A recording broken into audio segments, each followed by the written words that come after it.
অধিনায়ক নাজমুল হোসেন শান্তের নেতৃত্বে চ্যাম্পিয়ন্স ট্রফির জন্য দল ঘোষণা করল বাংলাদেশ।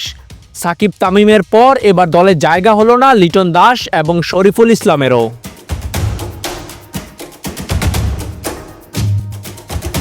চ্যাম্পিয়ন্স ট্রফির জন্য বাংলাদেশের দল ঘোষণা নিয়ে চলছিল নানা জল্পনা কল্পনা।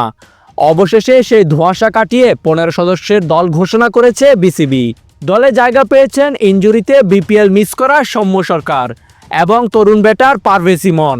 তবে নিজেদের পারফরমেন্স দিয়ে চ্যাম্পিয়ন্স ট্রফির টিকিট ঠিকই নিশ্চিত করেছেন তানজিদ হাসান, তাওহিদ হৃদয় ও জাকের আলী অনিক। আর অটো চয়েস হিসেবে থাকছেন দলের দুই ব্যাটিং স্তম্ভ মুশফিকুর রহিম এবং মাহমুদুল্লাহ রিয়াদ।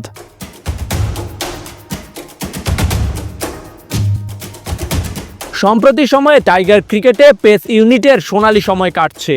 সেই সাথে দলে জায়গা পেতে চলছে তীব্র প্রতিযোগিতা। সেই প্রতিযোগিতায় পিছিয়ে পড়ে বাদ পড়লেন শরীফুল ইসলাম। চ্যাম্পিয়ন্স ট্রফিতে বাংলাদেশের বোলিংয়ে থাকবে তাসকিন, মুস্তাফিজ, নাহিদ রানা এবং তানজিম সাকিব। আর স্পিনার হিসেবে থাকছেন নাসুম আহমেদ। তবে দলে জায়গা হয়নি বিপিএলে ভালো করতে থাকা মাহাদি হাসানের।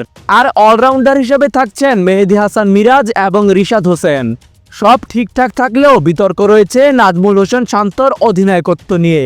ধারাবাহিকভাবে ছন্দে না থাকায় শান্তকে এত বড় বৈশ্বিক আসরে ক্যাপ্টেন্সি দেওয়ায় অনেকের সমালোচনার তীর বিসিবির দিকে।